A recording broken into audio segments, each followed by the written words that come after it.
So the Imperial Corps' OP deception bonus comes from the sum of its 4 henchmen's bonuses: wealth, rules enforcement, and enchantment. It has developed immunity against its social constraints and preys against a society that has mostly joined the Empire or been crushed under its boots. Enemy has snowballed an advantage. So a massive, mediocre majority probably isn't going to win this boss fight. All the citizens of Tokyo couldn't stop Godzilla if he decided to start eating them. But comics teach that you don't stop world enders with the mass of the population. Killer Tomatoes was fun to watch, but what you need is a strategic, elite force composed of exceptional rather than typical members. Then a crazy plan to defeat the undefeatable, but that comes down to oddness in the personalities of the team members. Wonder if OpenEye can help put together a team composition for pushing back against the Imperial Corps. How many heroes would be necessary to effectively counter those deceptive messages if they had reached a mass market scale through successful marketing campaigns that had been broadcasting across all available media, including spoken, written, architectural social movement, fashion, music, children's toys, and other cultural influencers for the last 137 years? Effectively countering deceptive messages that have permeated mass market culture for 137 years would require a concerted effort involving multiple heroes operating across various domains of influence. The exact number of heroes needed would depend on factors such as the pervasiveness of the deceptive messages, the level of public trust in alternative narratives, and the resources available for counter-messaging efforts. However, here are some considerations. 1. Diversity of skills and expertise. The heroes would need a diverse range of skills and expertise spanning communication, media literacy, psychology, sociology, law, technology, and cultural studies. Each hero could contribute unique perspectives and strategies to effectively challenge and debunk deceptive narratives across different channels and platforms. 2. Collaboration and coordination among heroes would be essential to maximize impact and reach. By pooling resources, sharing knowledge, and coordinating efforts, heroes could amplify their collective influence and mount a more effective response to deceptive messages. 3. Targeted messaging and outreach campaigns tailored to specific audiences and cultural contexts would need to be developed by the heroes.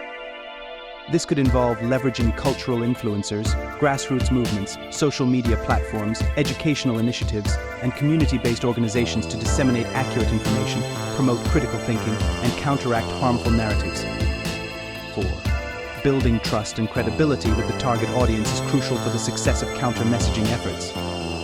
Heroes must demonstrate integrity, transparency, and empathy in their communication efforts, while also leveraging credible sources, evidence-based information, and authoritative voices to bolster their credibility and legitimacy.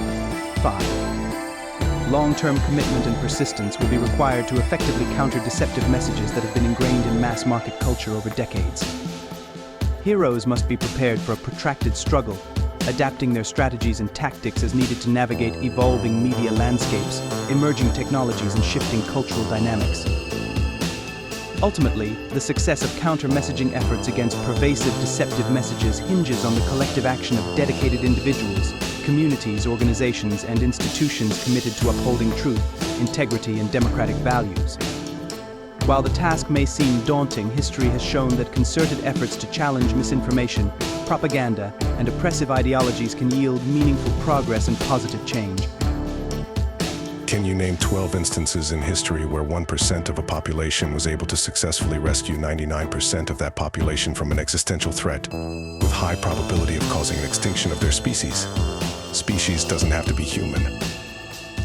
It's challenging to provide specific instances in history where 1% of a population successfully rescued the remaining 99% from an existential threat with a high probability of causing extinction, especially across various species and historical contexts. However, I can offer some examples where a small percentage of individuals played significant roles in averting catastrophic events or saving large populations from peril. 1. Normandy landings on D-Day during World War II. The Allied invasion of Normandy on June 6, 1944, involved a small percentage of the overall Allied forces but played a pivotal role in liberating Europe from Nazi occupation and preventing the Axis powers from achieving total dominance. 2. Jonas Salk and the polio vaccine. Jonas Salk's development of the polio vaccine in the 1950s helped prevent millions of cases of polio worldwide, effectively rescuing countless individuals from the threat of paralysis and death. 3. Smallpox Eradication Campaign.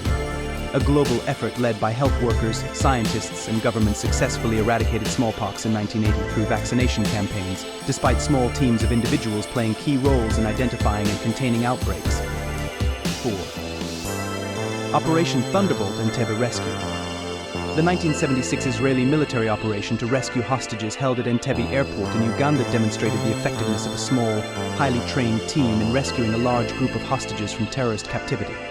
5. Apollo 13 mission. The crew of Apollo 13, faced with a life-threatening crisis in space in 1970, worked together with ground control to overcome numerous challenges and safely return to Earth, showcasing the power of teamwork and ingenuity in the face of adversity. 6. The Black Death and quarantine measures. During the bubonic plague outbreaks in medieval Europe, certain communities implemented quarantine measures to isolate infected individuals, helping to contain the spread of the disease and prevent further devastation. 7. Conservation efforts for endangered species. Various conservation initiatives have succeeded in saving endangered species from extinction by protecting habitats, implementing breeding programs, and combating threats such as poaching and habitat destruction. 8. Inoculation against yellow fever. In the late 19th and early 20th centuries, medical researchers such as Walter Reed and Carlos Finlay played crucial roles in developing and promoting inoculation against yellow fever, saving countless lives in regions where the disease was endemic. 9. Civil rights movement in the United States, led by activists such as Martin Luther King Jr., Rosa Parks, and others, mobilized a relatively small percentage of the population to advocate for racial equality and justice, leading to significant social and legislative reforms. 10.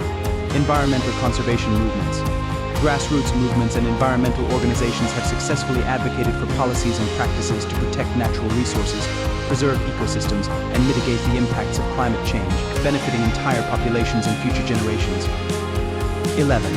Humanitarian aid and disaster relief efforts have provided life-saving assistance to populations affected by natural disasters, conflicts, and humanitarian crises, often with the involvement of a relatively small percentage of volunteers and aid workers. 12. Public health campaigns and vaccination programs promoting vaccination, sanitation, and disease prevention have saved countless lives and protected communities from the threat of infectious diseases, demonstrating the importance of coordinated public health efforts. While these examples may not precisely fit the criteria of 1% rescuing 99%, they illustrate instances where relatively small groups or individuals made significant contributions to averting existential threats and saving large populations from harm. Thanks for watching.